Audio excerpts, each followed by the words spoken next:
Right, boys and girls, let's talk about the next dive, okay? This is Yen's map. Well done, Yen. Lost so much colour. You really picked a lot of beautiful colours. Looks really descriptive. A lot of colour. Really nice.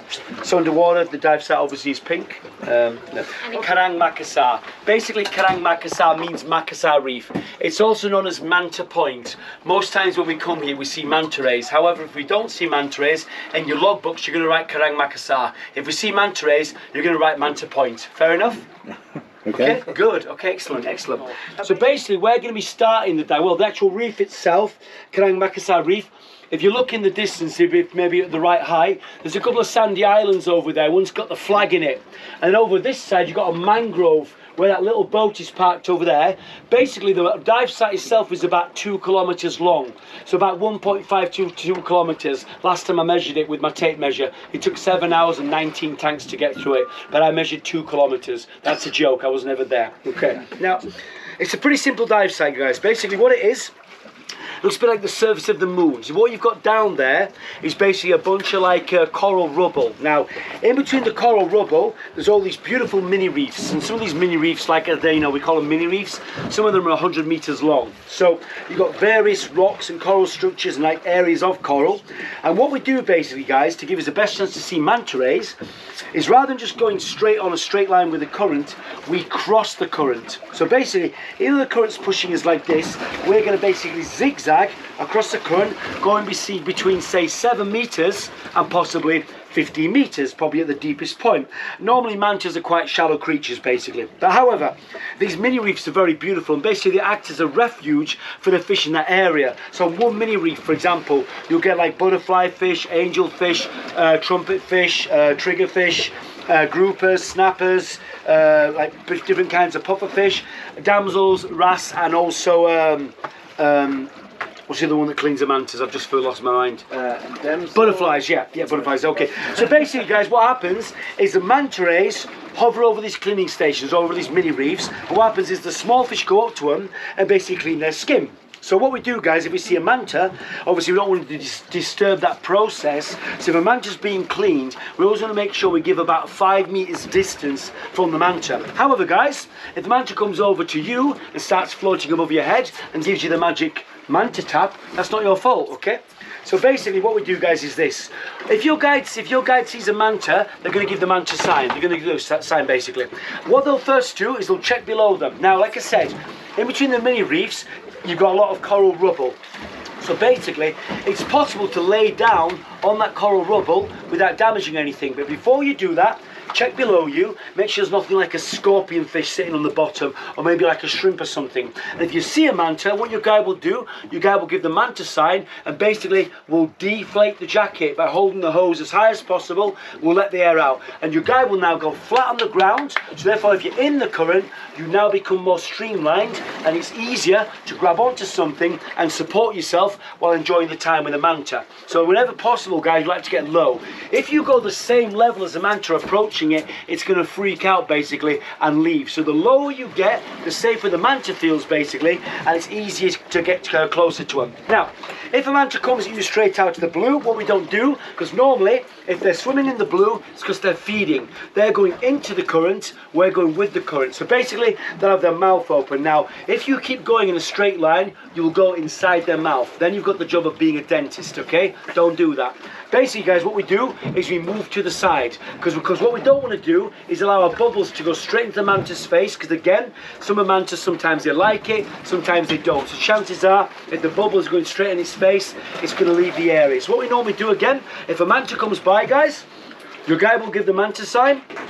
Again, probably release all the air from the BCD, will sink nice and low, and if you're very lucky, the manta will come right over the top of you. It happens very often, but if you're on the bottom doing this, oh my god, there's a manta there. Manta's going to look at you and go, what the hell is that thing? And basically it's going to leave. So basically manta protocol is simple, guys. The calmer you are, and the shallower you breathe, the closer you're going to get to manta rays, basically. So the whole point is to stay calm. Now, if the current is strong, which it might be, your guide might suggest an area for you to grab onto. So there's a lot of things down there you can grab onto, guys. Even though we shouldn't grab coral, sometimes there's some very hard corals down there, and sometimes it is necessary to put a couple of fingers on something to support yourself. So this is why it's very important, guys, not to go in front of your guide. If you go in front of your guide, and of course your guide sees a manta and sees an opportunity to grab onto something, and you've already gone in front, you're going to miss that opportunity. So on this dive in particular, if the current is strong, give your guide a little bit of extra space. So make sure, of course, you can see them. The thing is this, your guide is going to be changing position all the time, zigzagging back and forth. So of course you need to give them a bit of distance to see and anticipate position change. And also, guys, pretty simple, whatever position your guide is in, copy their position. The easiest position for them, more than likely, will be the easiest position for you as well. So if you see your guide swimming a certain way, copy your guide's actions, you'll find the dive very easy. If you're above your guide, I guarantee you'll go faster. So the trick is in this dive, guys, is stay on the same level as your guide. If you stay on the same level, no problem, you'll go the same speed as your guide. If you're higher than your guide, you'll go past. Now, if you do go past, we forgive you, but we are going to ask you to please go back behind us. Don't fight to go back. Just simply put your legs against the current, just kick your legs gently and let your guide pass you naturally. If your guide has to keep rushing to pass you, the dive's going to be over very, very quickly, because at some point the reef does end. So what we want to do, guys, is not rush forward. We want to make sure we're going slowly, back and forth, zigzagging. Now the way to zigzag, guys, you might sometimes feel like you're against the current. You're not. You're going with it. Take your time, don't fight. Get nice and low to the dead coral, just kick gently, follow your guide and just take it nice and easy, crossing between all the cleaning stations, and you'll find if you try to fight like you're going against the current, you're going to use your air very quickly. So basically, just do what you can. The current is going to control you no matter what, guys, so don't try and fight it. Just simply take your time, cross between the cleaning stations, and like I say, if we see the mantas, please observe your guide's actions and basically copy your guide. Also, guys, in this particular dive set, you can see a lot of other great stingrays. You can get really large, for example, marble rays. You can get other big kind of stingrays, for example, porcupine rays. You can get blue spotted stingrays. You can get eagle rays, and you can also get mobula rays as well. So there's a lot of cool stuff you can see in the blue. Look out as well for bamboo reef sharks, white tips and black tips. You can find Napoleon wrasse here. You can find pumphead parrotfish. You can find some really big snappers, really big groupers, giant sweet lips, for example, and then things like a lot of different kinds of